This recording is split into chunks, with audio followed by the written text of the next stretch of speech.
Ici Claude de Bellefeuille, vous écoutez mon balado Gens de mon pays. Alors, bonjour, bienvenue à notre quatrième balado Gens de mon pays. Je suis tellement contente aujourd'hui, je reçois un pompier à temps partiel de Rivière-Bonnette. Alors, c'est aujourd'hui qu'on va apprendre plus sur ce travail bien exigeant-là. Et je trouve ça, c'est un moment vraiment exceptionnel de vous le présenter parce que ça a l'air que c'est un très bon pompier. Salut Jean-Yves. Bonjour, ça va bien? Oui, Ah, Jean-Yves Poulet. merci de me recevoir. Dans ma cuisine en Armstrong. À Ormstown, un coin que j'avais jamais vu à la date, pourtant j'ai de la famille à Ormstown. Pour vrai, t'as de la famille en Armstrong. Ben j'avais plutôt. Mon grand-père habitait à Ormstown, puis En fait, je venais à la chasse à Ormstown. c'est ça, toi, t'es plus. Ma mère est d'Huntingdon, OK. mon grand-père habitait à Ormstown. Moi, je suis natif de Valleyfield, je suis un vrai campi valencien. Un vrai campier. Puis j'habite Saint-Zotique.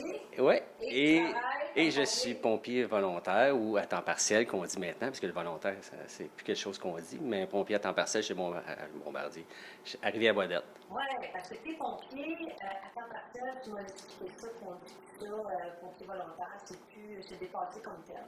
Oui, parce qu'avant, c'était des volontaires. Ouais. Fait que, ça marchait par ligne téléphonique. C'est-à-dire que quand il y avait un feu, le chef d'incendie appelait son collègue, puis là, c'était la chaîne, puis c'était les femmes qui faisaient les chaînes. Fait que maintenant, on est rendu avec des cellulaires, on est rendu avec des radios, pour quand on reçoit des appels. Mais il faut dire, bon là, premièrement, juste pour reconnaître aux gens, là, toi, tu gagnes ta vie comme infirmier, tu es un infirmier. Oui, je suis un infirmier de formation depuis 1988. Fait que j'ai travaillé 17 ans à l'hôpital de Valleyfield. Puis depuis 2005, ben, je suis infirmier chez Bombardier, aéronautique à Dorval. À Dorval. Fait que tu pars de Saint-Zotique puis tu t'en vas à Dorval. À l'aéroport de Dorval. À l'aéroport de Dorval. Oui, l'usine où je travaille, les avions sont prêts en vol, sont prêts à voler. OK. Fait que, sont fabriqués là et assemblés là. Et là, dis-moi, là, qu'est-ce qui, je suis sûr que les gens qui nous écoutent, là, ça brûle de te poser la question. Qu'est-ce qui t'amène un infirmier à devenir un pompier à temps partiel dans une ville comme Rivière-Bonnette? Je vais vous dire qu'en premier lieu, j'ai jamais pensé devenir pompier. Quand je suis arrivé citoyen à Saint-Zotique, j'ai un collègue qui travaille chez Bombardier. Il me dit « Hey, Jean-Guy, on embauche des pompiers à Saint-Zotique. Ça te tenterait-tu? » Fait que j'ai passé mon entrevue là, puis j'étais curieux, j'étais pas sûr, mais tu sais, comme je suis une personne engagée, j'aime le monde, parce que pour être infirmier, il faut que tu aimes le monde, puis il faut que tu aimes aider les gens. Puis, tu sais, c'était un autre volet que je disais, peut-être que ça serait à découvrir. Fait que j'ai passé mon entrevue à Saint-Zotique, j'ai pas été retenu, puis c'est Rivière-Bonnette qui m'a appelé. Là, j'étais comme un peu surpris. Moi, je connais pas ça, le monde d'incendie, pas en tout. Là, on me dit, ça te tente-tu de passer l'entrevue? Puis j'ai dit oui. Mon directeur adjoint, Daniel Laflèche, qui est un paramédic, qui m'invite, puis je vais passer l'entrevue. Puis j'ai été sélectionné en 2013. Mais là, c'est sérieux, ça, les pompiers à temps partiel. C'est pas genre, ça me tente, on Non. Il y a une grosse formation. Ça, les gens ne savent pas comment c'est. Ça prend une grosse dose de courage, hein, je vous le dis. De formation, il y a beaucoup d'heures de formation. Il y a de l'heure de formation et les maintien de compétences qu'on doit faire à tous les années. Ça veut dire qu'à tous les mois, j'ai des heures de formation. J'ai aussi nos partages de tâches parce qu'il faut s'assurer que nos équipements sont fonctionnels, comparativement à d'autres services comme Montréal qui sont à temps plein. Ce que je vais donner un chiffre, c'est encore là, c'est 80 des services d'incendie au Québec. Là, il n'y a pas de pompiers à la caserne. Et que les gens qui passent devant les services d'incendie dans nos municipalités, il n'y a pas de pompier qui dort. Il n'y a pas personne qui dort dedans, puis il n'y a pas de pompier à l'intérieur, puis il ne va pas cogner à la porte pour savoir hey, j'ai besoin de quelqu'un parce qu'il y a un accident. Il y a des bonnes chances que les lumières vont être fermées. On marche tout sur appel. Oui, ça demande l'engagement, puis il faut entretenir nos équipements. Quand tu dis entretenir tes équipements, c'est pour aller à la caserne, oui, à tous les semaines, on a des équipes. On a des équipes là, dans notre service d'incendie, puis à tous les semaines, on a une équipe qui va faire la surveillance. C'est 2-3 heures par semaine. Vérifier nos équipements, vérifier les camions, vérifier nos... Mettons, si on donne une idée, à temps partiel, ça veut dire que, bon, tu as des tâches chaque semaine, tu as un nombre d'heures à donner, puis là, après ça, tu y a un peu. Tu embarques dans tes bottes, embarques dans ton char, jour, soir, nuit, 24/7, tempête, pas tempête. Ton employeur, là, Jean-Guy, il sait que tu es pompier à temps partiel. Oui. OK, puis il accepte qu'il y a un feu qui est déclenché, oui. que tu parles de ça demande une des choses, quand tu veux devenir pompier, c'est que ton employeur puisse te libérer. C'est sûr que la loi qui nous protège, un employeur de démontrer qu'il ne peut pas libérer parce qu'il va avoir un impact. Moi, je donne tout le temps l'exemple. Je suis infirmier à l'urgence, puis il y a un cadre, puis si j'étais pompier, c'est sûr que je ne peux pas abandonner mes patients. J'ai mon ordre qui me protège. Mais il y a d'autres entreprises dans notre région qui libèrent facilement. OK. Puis on ne se déplace pas non plus sur une alarme d'incendie. On va se déclarer ou on va partir si c'est un feu confirmé, ce qu'on appelle un 1007. OK.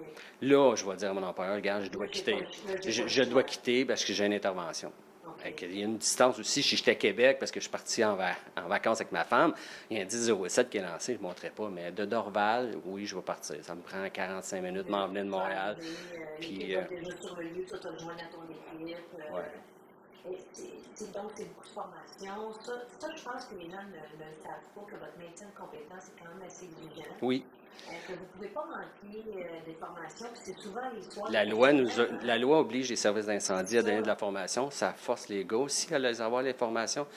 Puis ça peut dire à une municipalité, mais ton service ne répond pas aux exigences du schéma de couverture. OK. Qui dit, tu sais, les municipalités, dans les dernières années, je ne sais pas si les gens l'ont remarqué, mais les équipements ont beaucoup changé. On voyait des vieux camions avant, des vieux stocks de pompiers.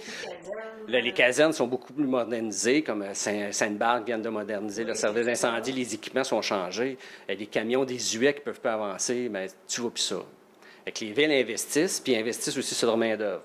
C'est pour ça que le volontaire est disparu, où on a des pompiers formés, selon l'École nationale, pour tout ça d'équipement, des incarcérations. Ça, c'est toutes des compétences de plus, parce que tu fais ta base de pompier, puis une fois que tu as fini ta base, mais tu vas te chercher des spécialités, parce que les villes déterminent, dans mon service, c'est quoi je vais avoir. Comme chez nous, on a la désincarce. On s'en vient comme premier répondant, qu'on va commencer en 2020. Le service d'incendie de Rivière-Bodette va devenir un service de premier répondant. C'est-à-dire qu'on va répondre aussi aux urgences médicales. Puis, dans le fond, Ça aussi, ça demande des heures de plus, en plus de tes heures de pompier. mettons, d'urgence médicale que d'urgence de feu, si on peut Ça n'a aucune comparaison. L'autre, c'est beaucoup plus. C'est-à-dire que du médical, il y en a beaucoup plus. Le service d'incendie de Montréal sont rendus premier répondant, puis ils font, je sais pas, beaucoup plus d'appels médicaux, d'assistance médicale qu'ils peuvent faire des services. C'est encore... Je trouve ça bien parce qu'il y a moins d'incendies, parce que quand il y a un incendie, c'est une catastrophe pour les gens qui la subissent. Puis ils répondent plus à des urgences où que monsieur a un malaise cardiaque, puis c'est sa femme qui est en train de faire un massage cardiaque. Elle va être contente de voir le pompier arriver. Puis nos gens, Rivière-Bodette, ont décidé d'investir là-dessus. Puis je les remercie parce que c'est ça. Mais toi, qu'est-ce qui te motive de donner ce temps-là, de faire ta semaine comme infirmier à Bombardier, puis là, de dire, bon, OK, c'est quoi ta motivation de donner autant comme ça à ta communauté? Qu'est-ce qui te motive? J'aime aider les gens. J'aime apporter le bien, j'aime apporter, tu sais, faire la différence. T'sais, quand ça sonne la nuit, je le dirais, je ne peux pas m'en cacher, des fois j'aimerais ça rester couché. Mais je me dis tout le temps, peut-être moi qui va faire la différence sur une intervention, puis l'absence d'un autre peut faire qu'il y ait un impact négatif à une situation, et que je m'engage là-dessus. T'sais, j'ai fait 31 ans de bénévolat au Régates de Valleyfield, comme médical. En dernier, j'étais responsable. Ça ne me parlait plus en dernier, j'ai laissé ça. Parce que le monde d'incendie m'allume maintenant, puis il me fait revivre. Puis je pense qu'on on a toute une mission. Mais je pense qu'on a toute une mission, puis pour moi, ma mission, c'est ça. Puis j'aime ça. Puis j'ai une femme qui collabore avec moi, qui me laisse aller, parce que si j'avais pas... C'est un affaire d'équipe, hein? Tu peux pas penser être pompier en partiel, puis pas avoir une conjointe ou un conjoint qui t'appuie là-dedans. Ah, c'est parce que c'est beaucoup de sacrifices. Combien de fois que j'ai été obligé de couper un souper ensemble parce que famille. Ou d'amoureux. Ouais. Amoureux, peut-être pas. Ça va être plus difficile parce qu'on va aller à l'extérieur puis je vais consommer du vin parce que c'est sûr que si on consomme de l'alcool, je peux pas répondre. Je mets non disponible. Mais tu sais, d'avoir un souper ou une activité familiale puis que ça sonne, il est parti. C'est quoi ton plus gros sacrifice que tu as manqué, mettons, dans ta famille? Sais-tu quoi? Mes enfants grandissent, hein? Ça fait depuis 2013 j'ai pas été passer l'Halloween avec mes enfants parce que... Puis ma fille me pose la question, elle me dit « Pourquoi papa, t'es ici, puis j'ai les pompiers de Saint-Zotique qui passent l'Halloween? » Mais moi, c'est moi qui fais l'Halloween pour les enfants de Rivière-Bodette. Qui ne viennent pas chez nous et que je ne vais pas. Et là, ma fille, elle a 13 ans. Je vais manquer l'Halloween encore cette année avec elle. C'est ça tire pas mal vers la dernière. Mais je me dis, si j'y vais pas, parce qu'il y a plein de familles aussi que j'y vais. Je me fais un devoir d'y aller. Fait que tu fais un gros sacrifice manquer l'Halloween. D'où je me souviens, quand la première élection en janvier 2006, la première Halloween, mes 3 enfants, là, ils étaient vraiment étonnés que je ne sois pas là. Parce que pour l'Halloween, pour mes enfants, c'était comme. Ah, maman, ça compte, hein? Non, mais c'était quasiment plus important que Noël. Ouais. Parce qu'on se déguisait, tous les ensemble. Puis c'était comme un beau moment de famille. Puis là, je n'étais pas là. Ah, j'avais tellement de peine. Moi, ça fait partie de mes premiers grands sacrifices de vie politique de manquer l'Halloween. Ben, moi, ça fait bien longtemps, mais je ne suis pas déguisé. Mais ma femme se déguise. C'est peut-être ça le petit côté que mes enfants ont moins de sacrifices. Ma femme, elle a un cœur jeune. Elle est beaucoup plus jeune que moi. On a 14 ans de différence. Et qu'elle, elle a encore son côté foufou. Papa est plus sérieux, puis il aime ça jouer le sérieux, malgré qu'il n'est pas sérieux. Mais, tu sais, j'ai le rôle que je prends, puis ma femme, c'est le côté pas faire. Et que je pense que c'est ça qui fait. Mais, tu sais, quand elle m'a dit ça, il y a 2 ans, que j'allais pas passer Halloween avec elle, petit pincement. C'est vrai que ça fait longtemps que je n'ai pas été passé. Des réflexions. Ouais, ils nous poussent, tu sais, ils nous poussent à avoir des réflexions, des fois, les enfants, des petits messages. Tu dis, ouais, c'est vrai. Mais, comme je l'ai dit des fois, tu sais, au moins, je fais une bonne chose. Tu sais. Je ne suis pas parti ailleurs. Je ne suis pas absent. Je ne suis pas parti à un voyage. Je ne suis pas au bar en train de boire ma petite bière pendant que l'Halloween est là. Je suis en train de. Je suis en train de. Ouais, appelez ça. Puis, qu'est-ce qui fait que.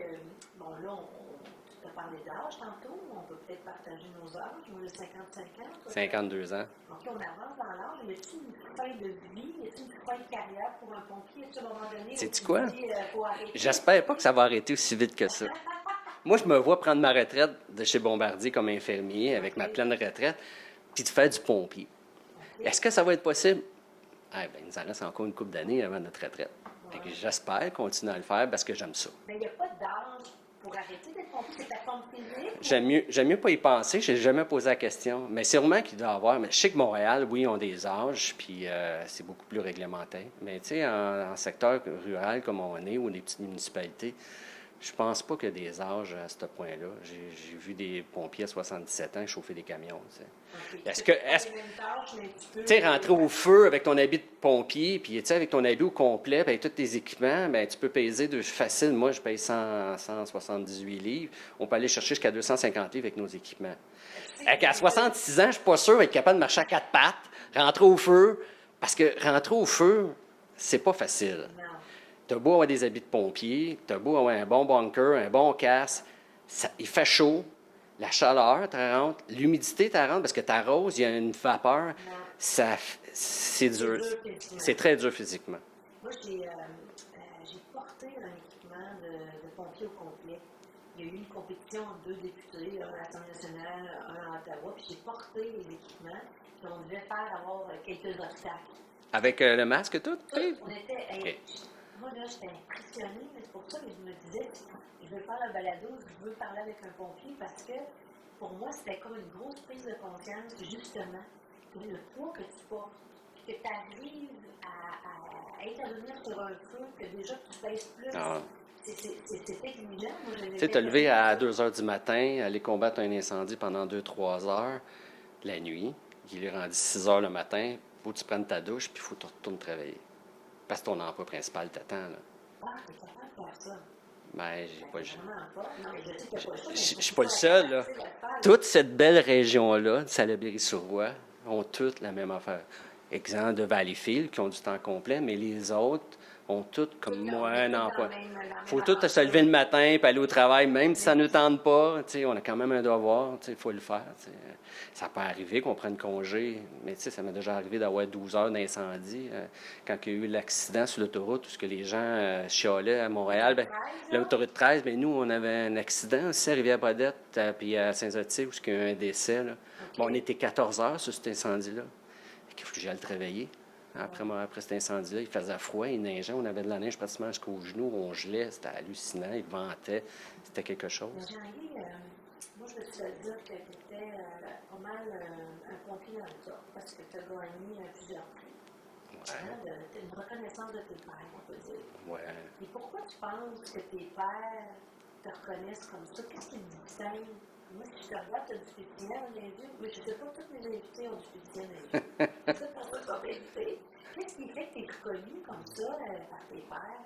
Ben, je pense par mon engagement. La qualité de ton engagement? Mon engagement. Mon engagement, je suis toujours présent. J'essaie d'emmener de l'humour aussi. J'essaie un petit talent. Puis j'en ai dans nos services qu'on a bien s'agacer. Mais je pense, oui, on a beaucoup de plaisir. Notre service d'incendie a déjà été larisé de la région. Puis, tu sais, avec un nouveau conseil, une nouvelle arrivée du sang nouveau, mais le service d'incendie a beaucoup monté. Ce que je disais tantôt, la ville a décidé d'investir avec nous autres pour dire, regarde, on va offrir du service de plus. C'est des sous, là. Ouais. C'est des taxes municipales. On n'est pas une municipalité où on a des centres d'achat.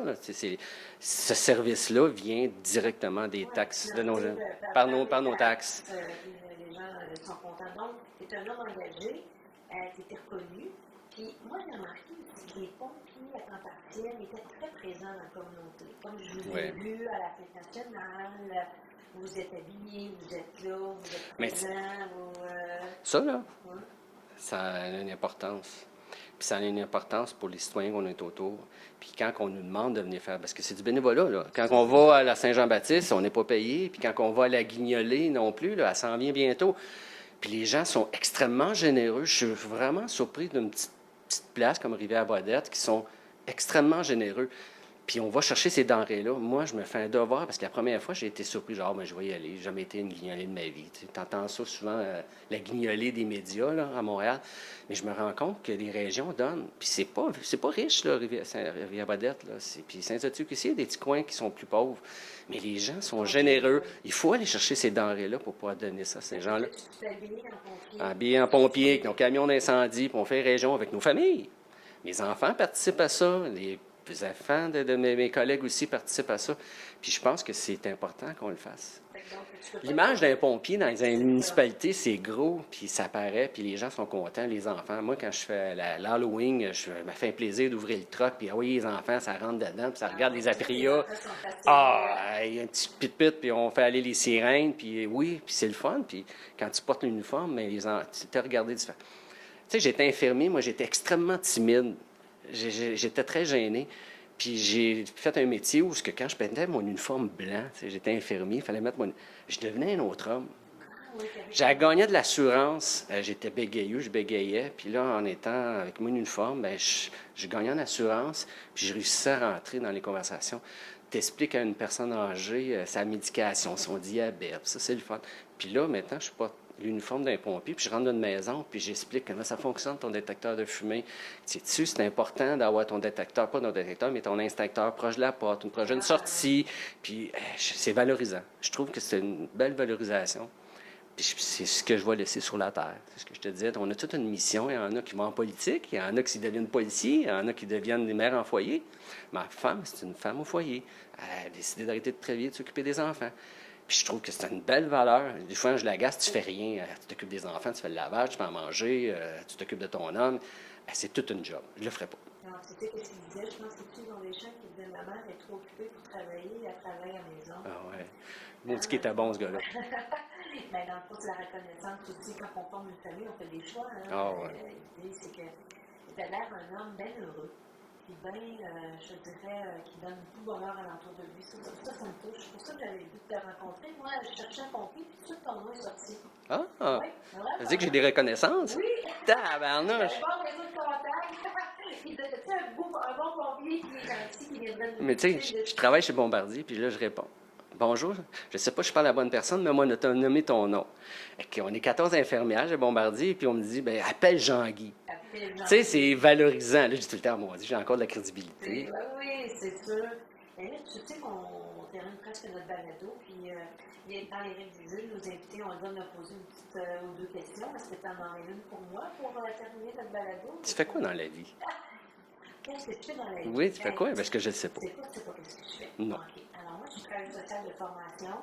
Donc, je gagne ma vie, je suis chef de service dans un CLSC. Fait que moi, j'ai toujours, depuis que j'ai 23 ans, travaillé au service des personnes âgées qui m'entouraient. Travail social, on soutient domicile pour les personnes âgées. Puis là, je suis cadre, puis j'ai une équipe au CLSC à Saint-Rémy. J'aime beaucoup ça. Je te dirais qu'il y a beaucoup de similitudes avec le travail de député. Travailler dans le réseau public, un peu comme toi. Je pense qu'on a la même la même similitude entre l'infirmier et le pompier, c'est qu'entre être travailleur social ou cadre ou député, on se trouve bien quand on aide les gens, quand on sert les gens. C'est ça mon essence de personne. C'est fou le nombre de personnes qui ont besoin d'aide, puis on ne l'imagine pas. Puis on ne sait jamais à quelle porte elle est cognée. Tu sais, maintenant, ben, on appelle Jean-Guy. Fait que ça va être toi, j'ai besoin d'aide parce que j'ai tel problème dans ma région, j'ai tel problème avec ma maison, un peu comme les gens qui ont des inondations, ils ne savent plus où mettre, qui appeler, mais on appelle notre député. Tu sais, c'est là qu'on réalise que la politique elle a un impact, autant que l'infirmier ou le pompier. Parce que tu sais, au bout du compte, des fois, les gens arrivent dans ton bureau de député, tu sais, Jean-Guy, des fois tu sais que tu ne peux pas comme leur donner la solution. Mais le fait d'avoir écouté, d'avoir les aider, les accompagner dans tout l'appareil fédéral, juste ça, là, les gens sont très reconnaissants. Parce que comme tu dis, mon ça pue, ils sont comme au bout. Des fois, on est au bout de la chaîne. Alors moi, c'est ça qui me motive beaucoup dans ce que je fais actuellement, parce que je pense que je fais une différence, comme toi, tu fais une différence dans la vie des gens et dans ta communauté. C'est un peu, en fond, on se ressemble un peu. On a le même âge. On a toute notre cinquantaine, puis moi, je suis née, je te dirais, toi, tu es née à Saint-Louis-Valleyfield. Moi, je suis né à Valleyfield, je suis chemin la Roque. Mais moi, je suis née, bon, je ne suis pas bonne, Grandville, nous, par rapport ici. Grandville, ça, c'est le canal. Ah, Grandville, c'est là. Coteau-du-Lac est là, Grandville. Ah oui, les régates sont ici, le Parc Sauvé. Moi, dans le fond, là, de chez moi, au bord du fleuve, je voyais le port de Coteau-du-Lac. J'étais vraiment en ligne. J'allais souvent en canot ou Camp Bosco. au Camp Bosco, ça c'est sûr. J'ai passé toute mon enfance et adolescence là, mais plus vieille, mon père me donnait tout prendre la chaloupe et m'en aller à Coteau-du-Lac. Oui, vraiment. On a passé vraiment un bon moment. Merci beaucoup de m'avoir reçu. J'ai trouvé Je te souhaite un bon succès. Merci, c'est bien gentil. Merci, ça m'a pris du temps. On était chanceux de ne pas te faire appeler. Tu vas venir nous voir à la caserne? Oui, on va aller faire un. Oui. Tu vas nous trouver des subventions? Ça fait des incendies? Ça, votre mère, là, quand. M. Bouzès est un king. Oui, il va sûrement m'interpeller quand il va en avoir besoin. Je suis pas Non, on a un maire qui est performant chez nous, puis je l'adore. Qui est bien apprécié. Oui. Ouais. Alors, c'est tous ces beaux mots positifs-là qu'on se laisse, Jean-Guy. Merci beaucoup. Merci. Merci. Salut. Payé et autorisé par l'agent officiel de Claude de Bellefeuille.